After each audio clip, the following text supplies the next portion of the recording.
¿Estamos bien ahí? Sí, doctor, sí se logra ver en las diapositivas. ¿Y está bien que comience ahorita o hay que esperar? Mm, sí, sí, porque ya, bueno, son 8:05 casi. Ujú. Sí, Ya, no hay problema. Igual nuestros compañeros van uniéndose también. ya. Eh, la primera parte, calculo que unos 45 o 50 minutos, vamos a ver el tema de trastorno obsesivo compulsivo, una recuperación de una clase anterior. Algunas personas con trastorno obsesivo compulsivo eh, tienen ideas, impulsos y no hacen compulsiones, ¿no? Pero se llama trastorno obsesivo compulsivo. Solo obsesiones, que no es poco, ¿no? Eh, la mayoría de los pacientes que vemos son en los centros de salud, tienen obsesiones y compulsiones. Las obsesiones son contenidos que permanecen en la mente en contra de la voluntad de la persona y ocasionan ansiedad. Eso de tener una idea presente y que ocasiona ansiedad y que la persona se da cuenta que es irracional, es incompatible con lo que uno cree, ¿no? Y con los ideales que uno tiene y que no puede evitar eso, ¿no? Eh, constituyen pensamientos eh, eh, o imágenes intrusivas, por ejemplo, imágenes de besos, caricias, sexo oral o de violación o de contenido heterosexual u homosexual, ¿no? Un joven profesional se atormentaba con reproches por blasfemias religiosas mentales. Él era un joven católico, ¿no? Creyente, claro, conflictuado, conflictuado porque tuvo una crianza que era demasiado restrictiva y él mismo se reprochaba tener esas imágenes, eh, ¿no? Blasfemias religiosas, ni siquiera las quería decir, ¿no? Solamente decía que eran de este contenido y su ansiedad era terrible. Eh, pensé cuando lo vi que estaba haciendo síntomas psicóticos. Eh, lo vi 4 años, 3 o 4 años después por la calle, porque lo perdí, viajó a Ica, donde vivía, y un día nos encontramos cerca de mi casa cuando estaba caminando una tarde y me encontré con él y lo vi muy bien, ¿no? Claro, no le pregunté por discreción, no le pregunté qué había tomado, cómo mejoró, pero él me decía, me dijo, una de las pocas veces que hemos hablado por teléfono, esa vez hace 3 años me decía que estaba tomando Prozac, fluoxetina, posiblemente 2 tabletas o hasta quizás 3 tabletas de 20 miligramos por día. Y lo vi bien, ¿no?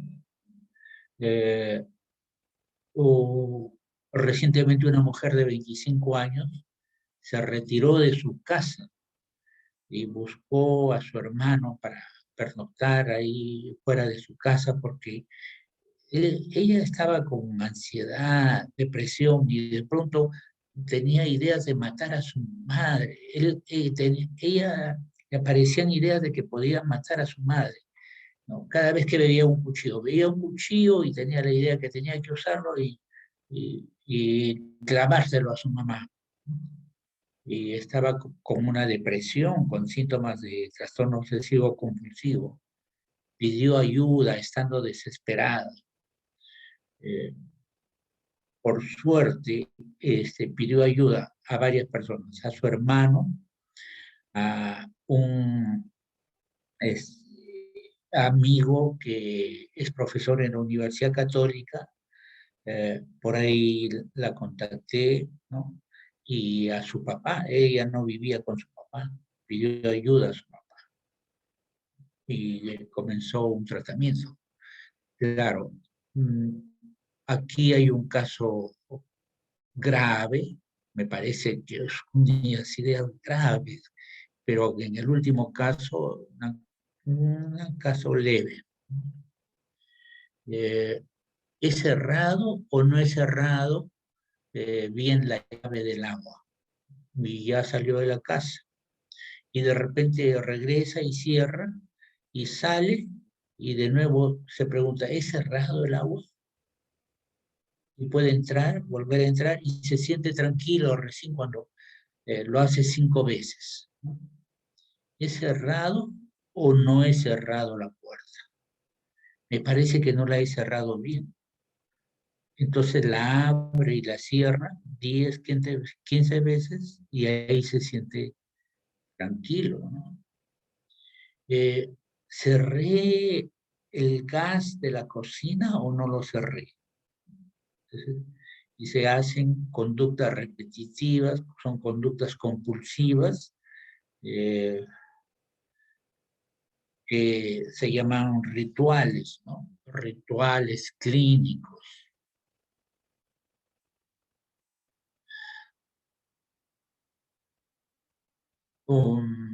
Hace un año había un varón de 50 años que no podía, él no podía botar archivos que ya habían sido digitados en su trabajo. En su trabajo habían pasado del modo mecánico al modo electrónico, entonces habían archivos que ya los descartaban y ya estaban digitados. Tenía él la conducta de acumularlos y buscó un sitio en el trabajo donde los acumulaba. Más o menos los ordenaba, los tenía ahí en el trabajo. Y resulta que cuando en el trabajo necesitaban un archivo antiguo, porque no todo se digita, para revisarlo bien, le pedían ayuda. Pero él decía que él no tanto lo había guardado porque podía ser útil, sino porque no podía desprenderse de eso. Él guardaba cosas en la casa también, eh, poco, felizmente. Algunos pacientes llenan el espacio que está debajo de su cama o el techo de su casa lo tienen completamente lleno porque están acumulando cosas, ¿no? Ese varón de 50 además buscaba simetría y guardaba con uno u otro orden, ¿no? Él no perdió el trabajo, tenía un trastorno obsesivo compulsivo leve, ¿no? Eh, Al inicio, ¿cómo fue que lo vi? Al inicio de la pandemia, más o menos en abril, en su trabajo notó, eh, porque tenía acceso y tenía, en eso también consistía su trabajo, estar al tanto de los decesos en el Perú. Notó la duplicación de muertes respecto del año anterior. No, conocidos suyos fallecieron, compañeros de trabajo enfermaron y fallecieron. Hubo una crisis de temor, luego una crisis de pánico. La crisis de pánico lo dejó mal, él no entendía a qué se debía esto, se sintió mal, pidió ayuda para el pánico y lo curioso es que cuando después de 3 semanas que él se estuvo aliviado y después de un mes y medio o 2 meses de tratamiento, ya cuando estaba, ya él estaba bastante mejor del pánico, ya no le presentaba la crisis de pánico y espontáneamente contó que sus compulsiones habían disminuido. él ya no necesitaba, o que ya no se veía impulsado a guardar cosas, ¿no? Este, Esto es una característica del paciente con síntomas obsesivos compulsivos. No cuentan sus síntomas, se sienten avergonzados de contar, pero también he visto que los cuentan en dos situaciones. Cuando ven que el médico o el residente, ¿ya? Quizás el interno, el médico o el residente, eh, se acerca, les hace una historia clínica respetuosa, se toman su tiempo y se dan un tiempo para hablar de sus síntomas y ahí lo explican bien. Eso es muy difícil de conseguir porque eso toma bastante tiempo. Y se animan a hablar de sus síntomas también cuando ya los han superado. En este caso, él tomando 100 miligramos de sertralina eh, y clonazepam en la noche, eh, después de un mes y medio, supera unos síntomas, los otros, ve que ya no tiene compulsiones, entonces ya cuenta, ¿no? Entonces, también eh, tengo que ser respetuoso con lo que él quiera contar. Eh, Le hago algunas preguntas, tomo nota ¿no? Y veo que él quiere contarme algunas cosas y las cuenta. Me animo a hacer algunas preguntas más, ¿no? Por el valor clínico que tienen, pero no llego a indagar lo bastante con profundidad para que él no pierda el vínculo que es tan frágil en la telemedicina. Pidió ayuda para el pánico, alivió sus compulsiones. Luego la mejoría recién contó que tenía la costumbre de acumular papeles y ordenar excesivamente las cosas. Pero él me contaba algo algunas veces me parece ya este, que no todo es drama en la enfermedad. Me contó pues que sus compañeros de trabajo cuando buscaban un dato recurrían a él, ¿no? Algo así como él era la memoria eh, del archivo que habían dejado de lado al entrar al uso de la electrónica en el trabajo. Si el trastorno obsesivo compulsivo es grave, es posible que la simetría, ¿no? Es uno de los casos, ¿no? Una de las variantes, se convierte en un relato terrible. Cuando el trastorno obsesivo compulsivo es grave, eh, este, el paciente tiene comportamientos tan extraños que dan la impresión de estar psicótico. Y de hecho, hay pacientes que están recibiendo tratamiento antipsicótico desde hace varios años y al verlos me parece que son trastornos obsesivos compulsivos que han sido graves, ahora son moderados, pero eso hay que manejarlo con una junta médica y con mucha precaución, ¿no? Porque podría tratarse de las dos enfermedades, porque el 3% de los pacientes con trastorno obsesivo compulsivo también tienen una esquizofrenia. Eso es un gran problema, porque vamos a ver que el trastorno obsesivo compulsivo tiene como tratamiento los antidepresivos, ¿no? Y, y la esquizofrenia, en la mayoría de las veces, con antidepresivos empeora la enfermedad. Y bueno, hay pacientes así. Bueno, les estaba diciendo pues que eh, mm, cuando la persona que sufre esta simetría, la necesidad de que las cosas sean simétricas y pasa de los objetos a las personas, sufre mucho. Se fija por la calle si la corbata del vecino está ladeada y esto le genera un gran nerviosismo. Ya, eso es una cosa grave. O en la camisa de su compañera de trabajo, en la que parece que un botón se ha colocado posteriormente y presenta ciertas diferencias con el resto.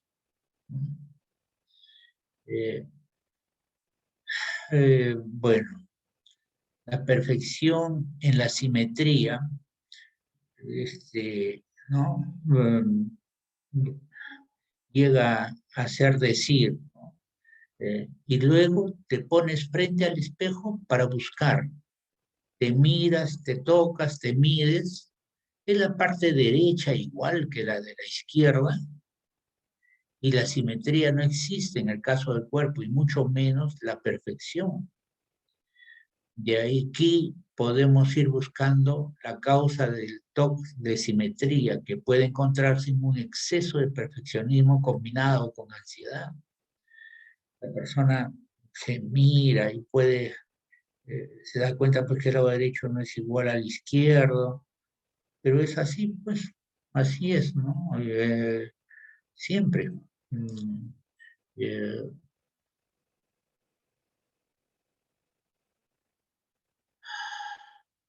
el diagnóstico.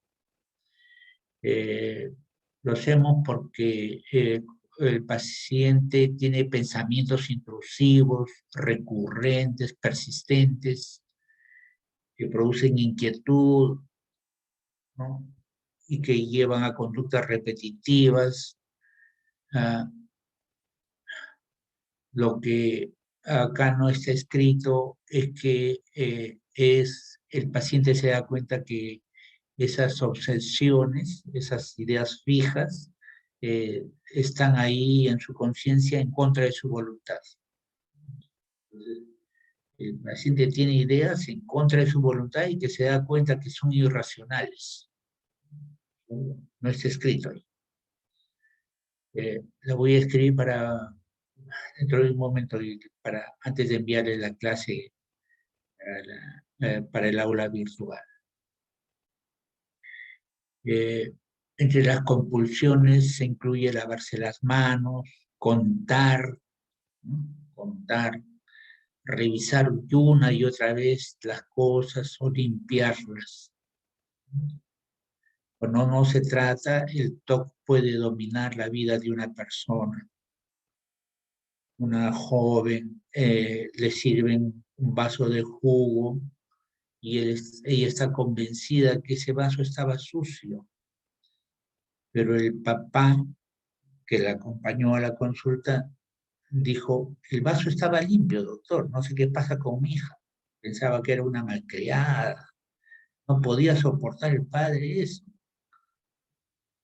pero ella estaba convencida de que el vaso estaba, bueno, ella tenía la idea de que el vaso estaba sucio, pero también se da cuenta que es una idea irracional. Lo que ella hizo fue botar el jugo, lavar el vaso y servirse nuevamente el jugo. Esto es una característica, pues sí, de la enfermedad y que crea problemas, ¿no? Cuando no se trata, el TOC puede dominar la vida de una persona.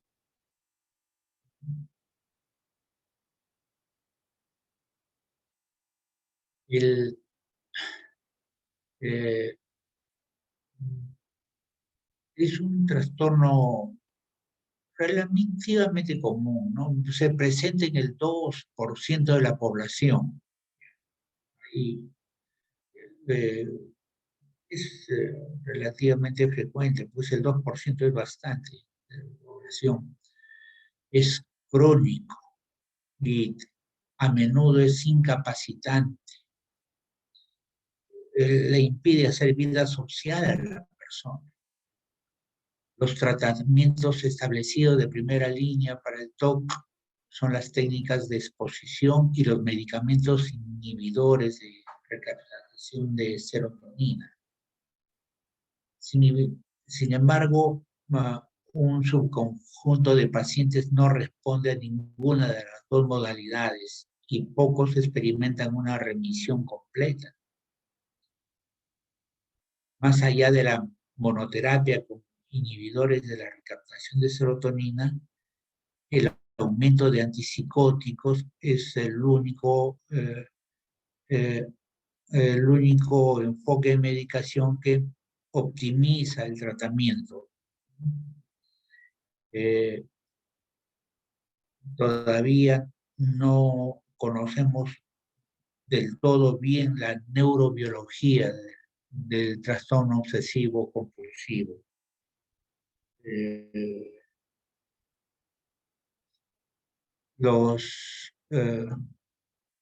Entonces, esto todavía está en dilucidarse y en ver cómo se puede, cómo es que se podría prevenir o tratarlo mejor. Hay un espectro del trastorno obsesivo compulsivo que a veces se habla del espectro del trastorno obsesivo compulsivo y otras veces trastornos relacionados al TOC. Son el trastorno dismórfico corporal. Esta es una enfermedad que hace sufrir mucho a las personas. Si cursa con depresión, al mejorar la depresión va a aliviarse eso, pero también tiene mucho que ver el hecho de que el paciente se acepte a sí mismo. Entonces, la persona puede creer que su pelvis es muy ancha, ¿no? Porque el tórax es muy angosto.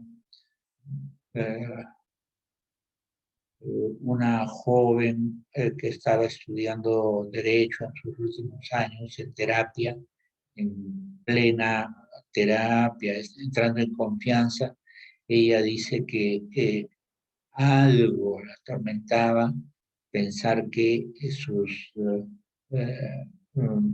senos, los pezones de sus senos apuntaban de una manera divergente hacia el exterior.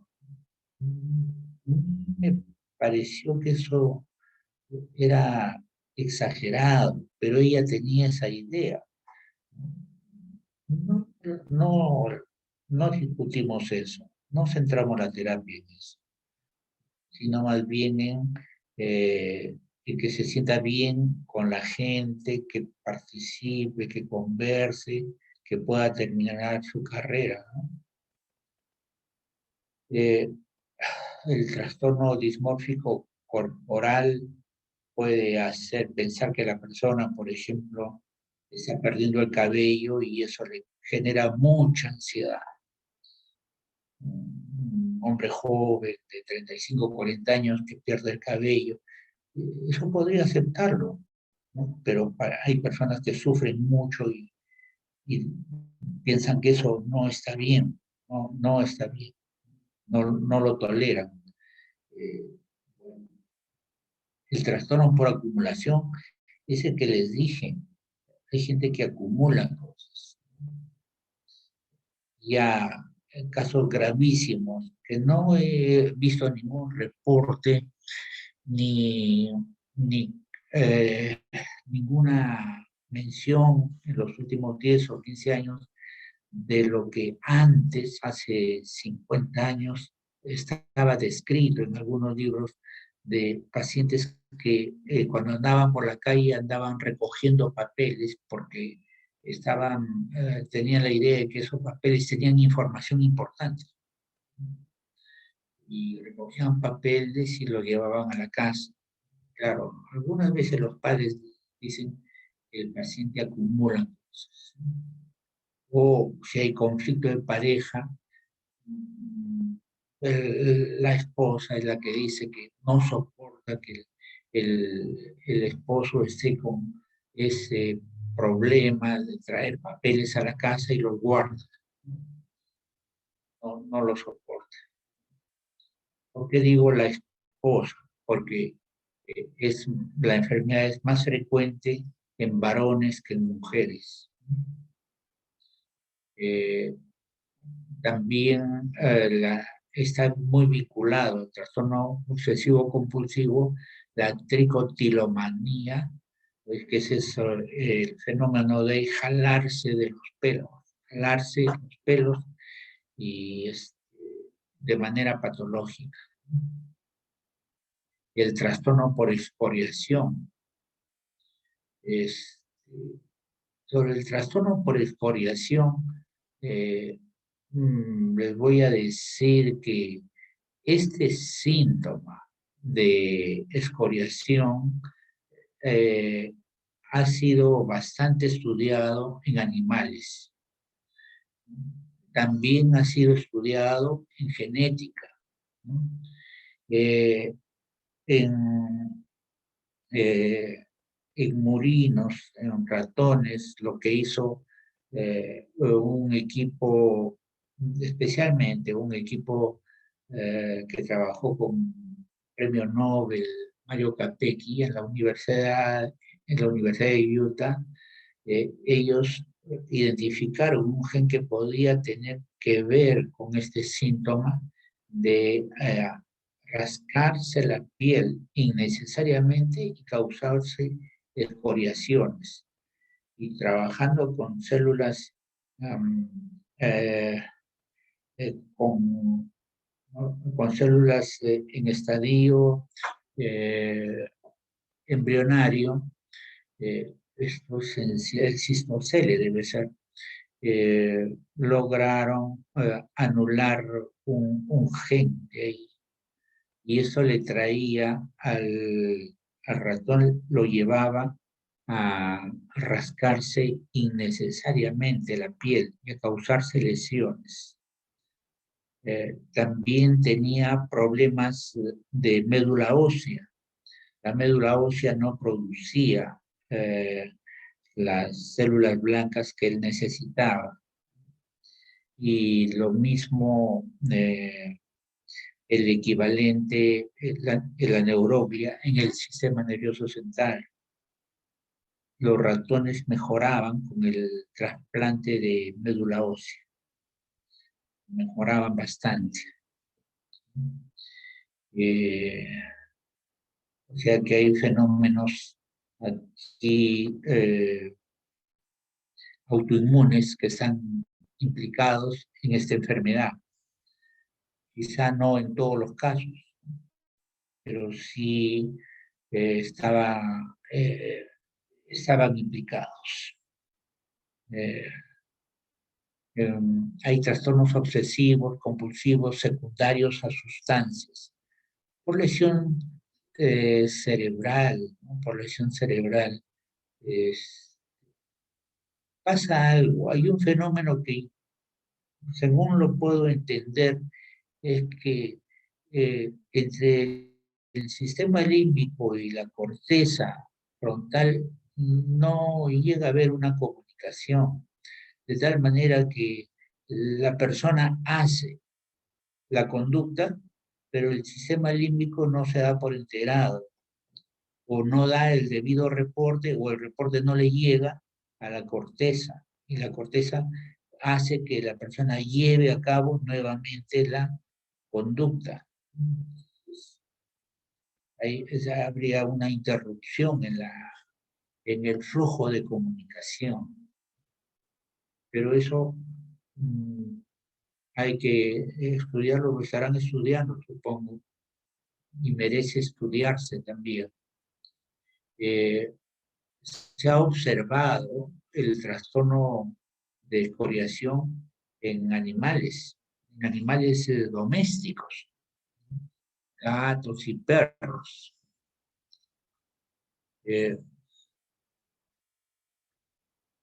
Hay un subgrupo de síntomas, entonces, de contaminación, de limpieza,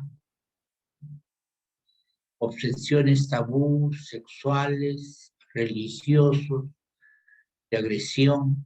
Imagínense a alguien que tenga una obsesión sexual y toda su ropa tiene que dar bien ordenadita, bien arregladita antes de tener una relación sexual.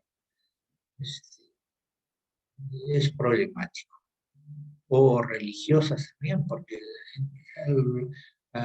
podría pensar que la persona que tener relaciones sexuales según lo leyó, según le dijeron, y hace interpretaciones pues concretistas de lo que la religión dice. No hace una lectura con el espíritu, leyendo el espíritu de la letra, sino más bien siguiendo haciendo una lectura concretista. También se caracteriza el trastorno obsesivo compulsivo por dudas. Entonces duda, va a hacer algo y tiene temor de causar daño, ¿no? O chequea reiteradamente las cosas.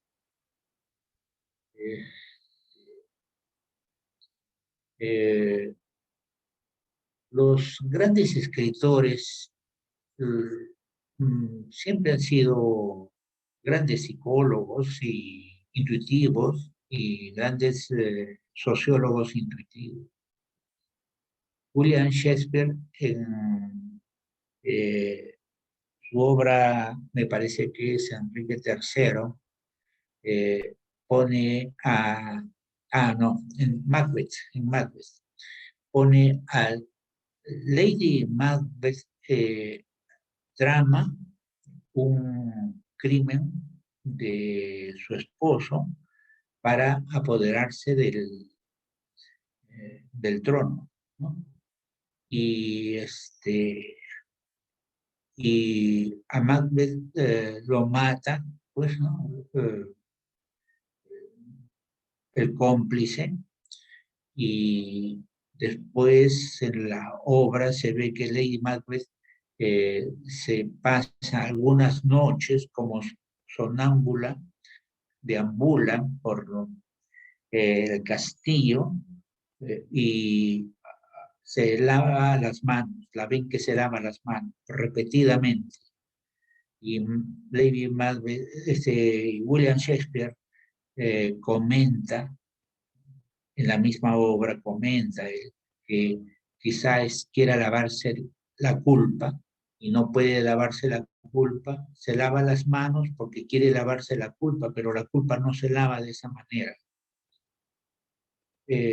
Y sigue la obra, ¿no? Sigue la obra. A mí me parece fantástica esa expresión.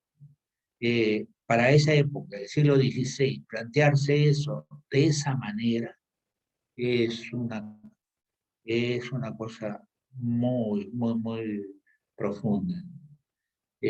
Puede ser, me parece que en el trastorno obsesivo compulsivo esto no funciona, pero ese tipo de interpretaciones en otros trastornos más psicógenos y menos biológicos pueden ser planteados, ¿no? Que alguien quiera lavar una culpa haciendo un ritual, por ejemplo, y está muy bien descrito. Eh, bueno, síntomas, simetría, acumulación, supersticiones, ¿no? Les hablé vamos a ver esto, el 25% de los varones comienzan la enfermedad antes de los 10 años. Y el 30% de los pacientes desarrollan la enfermedad más o menos a los 15 años de edad. Ya a los 25 años, ya la gran mayoría, el 65% de los casos ya se ha presentado. En la edad promedio de inicio es de 20 años. Cuanto más precoz mente presenten los casos, los síntomas, los pacientes, el pronóstico va a ser de más difícil solución. Bueno, es una pauta general, no es algo determinante. Eh, Son algunas cifras que podemos darnos una idea, o sea que es una edad, pues, es una enfermedad infanto-juvenil, o sí, infanto-juvenil, afecta al 2% de la población. Eh, eh, Se han hallado lugares donde hay genes que están implicados en el trastorno obsesivo compulsivo, por lo menos 80, y estos están centrados en genes de las vías serotoninérgicas y dopaminérgicas. La heredabilidad fluctúa entre el 45 y 65%. Es alto. Pero también lo que no es heredable es lo que es ambiental. Y en eso es lo que hay que trabajar desde el comienzo. Hay padres que son demasiado patológicos y les exigen perfección y repetir a sus hijos, y generan ansiedad, y los mismos padres son obsesivos y sus hijos, 1 de cada 2 son obsesivos compulsivos. El riesgo de presentar TOC es similar, no, acá he puesto es similar, no es similar, es mayor entre hombres. Eso sí eso lo tengo que cambiar, ya, lo voy a cambiar. Es más frecuente en los hombres, ¿no? La mayoría de los pacientes son solteros, especialmente los varones. ¿Por qué? Porque las obsesiones y compulsiones eh, mm, hacen que se note como incompatible con una vida social normal.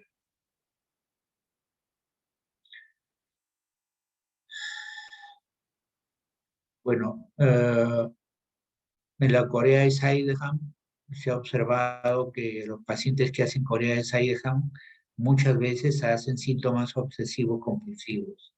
Eso el mismo Sydenham lo ha descrito, ¿no? Cuando describió la Corea. A en niños la enfermedad celular a infección por estreptococos, también algunos de ellos presentan síntomas obsesivos compulsivos. Y mencioné los estudios con células madre en ratones. El TOC en canes y en gatos. Eh, Hay perros que tienen estos síntomas y quieren morderse la cola, y están en eso una y otra vez y llegan hasta el cansancio, a estar exhaustos. Y esto es exagerado, y el perrito queda pero agotadísimo y nervioso. Estos pacientes mejoran, antidepresivos. O perros que tienen la conducta de estar buscando algo como un hueso que había guardado, pero lo hacen una y otra vez. Eh, he observado cómo es que un perro que había sido campeón en varias exhibiciones, durante media hora que conversé con su dueño, y el dueño en el campo, el dueño estaba con su perro, mientras conversábamos sobre otros temas, el perro se la pasaba saltando como si quisiera agarrar un mosquito que estuviera volando, pero vi y no había nada. Entonces saltaba y hacía como que comía o buscaba algo. Y así se la pasó. Esos son síntomas obsesivos compulsivos. Y los dueños estos perros los llevan pues al veterinario y el veterinario les da antidepresivos y mejoran con tratamientos antidepresivos. Y hay estudios de veterinaria que han hecho descubrimientos sobre algunos genes implicados, posiblemente implicados en esa patología. No son genes dominantes, no son genes que sigan la pauta mendeliana, sino que son genes que suman el efecto. Eh, Esto, la bibliografía que he visto es que se presenten Doberman, Bull Terriers, perros pastor, Shetlands, pastores alemanes. Cuando hice estas revisiones, habían 4 candidatos a genes para el TOC, ¿no? En perros. Que tienen estos nombres y esto debe estar un poco más avanzado. Ya no lo he revisado para esta clase. En Corea del Sur, Juan, el 20% de los pacientes con fiebre reumática presentan síntomas obsesivo-compulsivos. Eh, he visto a un paciente que tenía estos síntomas obsesivo-compulsivos moderados, ¿no? Pero que estaba en tratamiento con antipsicóticos, o sea que cuando lo observaron, cuando aparecieron los síntomas obsesivos-compulsivos, algún centro psiquiátrico lo diagnosticó como si fuera esquizofrenia. Y el paciente estaba tomando una medicación antipsicótica. Esto no es raro.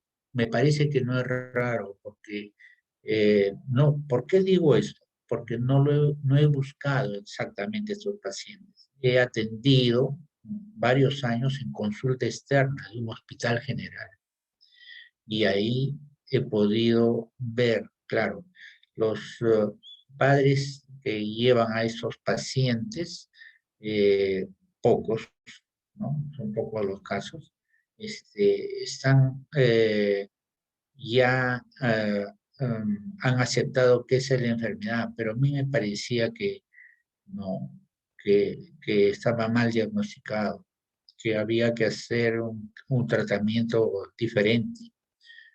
Y un padre de un paciente no quiso hacerlo, no se animó, ni siquiera dio posibilidades para ver cómo se podía hacer eso con seguridad. Otro de ellos sí me dijo, bueno, vamos a verlo, y accedió.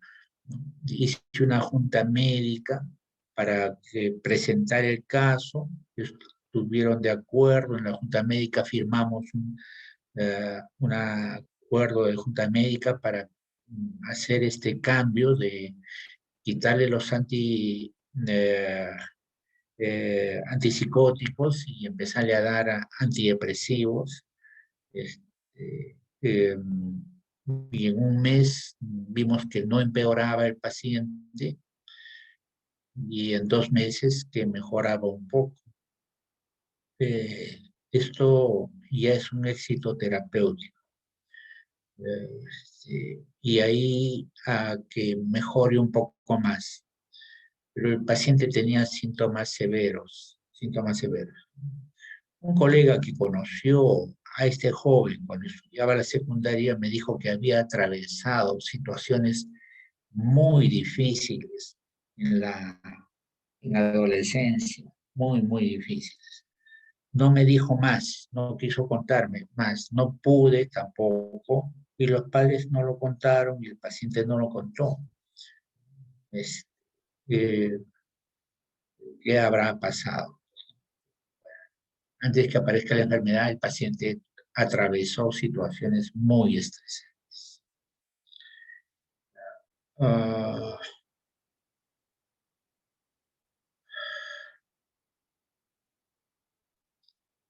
y enfermedades autoinmunes asociadas a infección con estreptococos se han observado y esto dan la idea, proporcionan la idea de que hay mecanismos autoinmunes, por lo menos en una fracción importante de esta enfermedad. Eh, Esto es lo mismo. La comorbilidad en enfermedad obsesivo-compulsiva es grande. Con depresión es bastante. El 65% de los obsesivos compulsivos tiene depresión. Con ansiedad también es alta. Con personalidad obsesiva también es alta. Un poco menos con hipocondriasis, con anorexia, con alcoholismo. Bueno, el trastorno dismórfico está considerado por separado. El trastorno dismórfico en verdad es un gran problema. Los pacientes no aceptan lo que pasa y se sienten mal configurados. Hay pacientes que tienen una nariz normal, pero les parece que esa nariz tiene que ser de otra manera. Y los mismos cirujanos plásticos no quieren operar a estos pacientes. Si lo ven que está exagerando, le piden una autorización psiquiátrica y los psiquiatras no van a autorizar que alguien que tenga una nariz normal se opere, ¿no? Según los criterios de belleza que se promuevan, pero acá en el Perú hay mucha gente que, sobre todo mujeres que se operan, mujeres de clase media, clase alta, que se operan de la nariz con pequeños y que no tienen una nariz que les malogre el rostro, ¿no? Solo por tener un rostro se operan porque tienen un rostro más cercano a lo que se ve en las revistas de belleza, por ejemplo, pero no tendrían por qué operarse. En una oportunidad viajé pues a Italia y de todas maneras se observa, no es que uno esté observando de manera especial a las personas, pero es inevitable. Y estaba frente a la Scala de Milán, donde hay una pequeña plazoleta dedicada a Leonardo da Vinci. Y ahí estaba la gente esperando, muchos italianos fumando, italianas también. Y los italianos y las italianas ahí estaban conversando muy animosamente, hace ya cerca de 20 años que fue esto.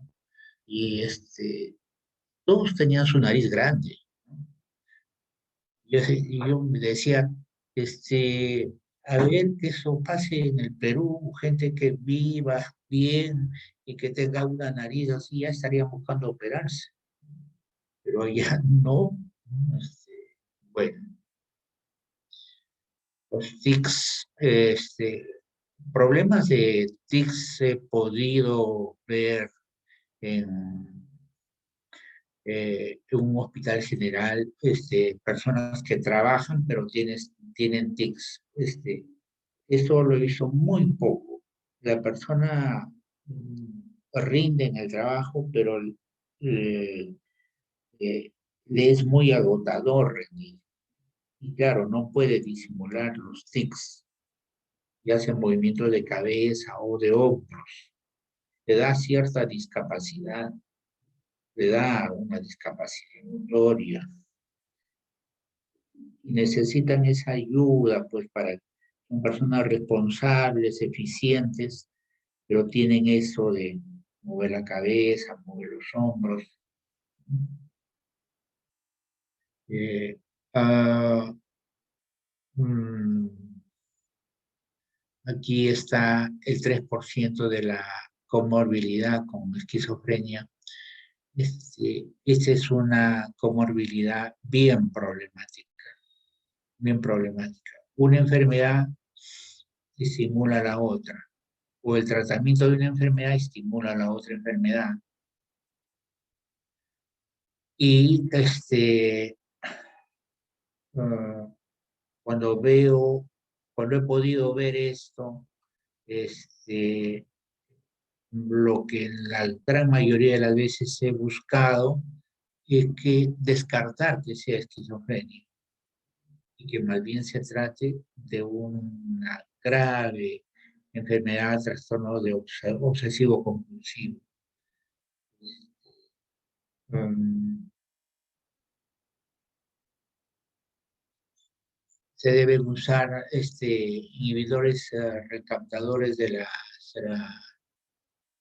serotonina, inhibidores selectivos de recaptación de serotonina, con dosis altas, 150, 200 miligramos por día, y antipsicóticos en dosis bajas, sulpiride o amisulpiride, 50 a 200 miligramos, según cual sea el caso, al día. De repente en la noche se da el amisulpride porque da sueño.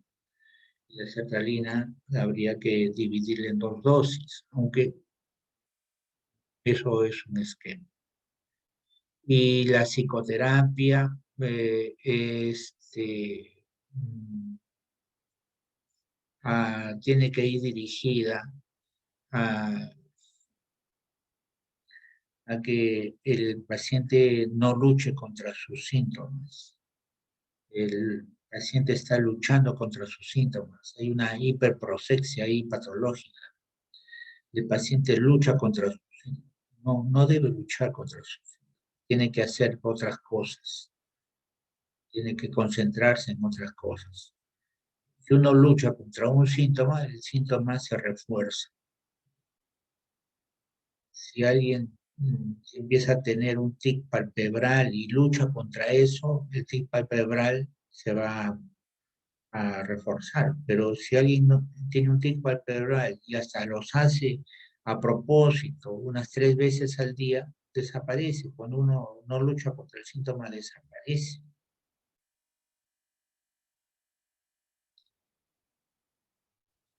Eh, Si comparamos el uso de fluoxetina con sertralina, serían 40 a 80 miligramos. El tratamiento debe darse entre 1 a 2 años. Se ha observado que si el tratamiento se da durante menos de un año, la recaída es muy alta.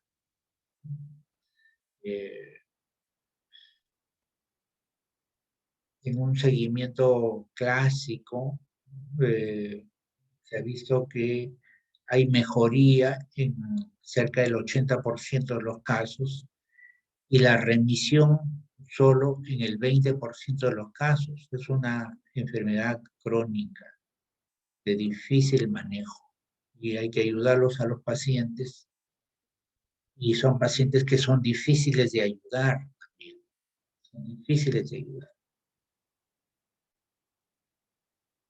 Esa es la primera parte de esta exposición.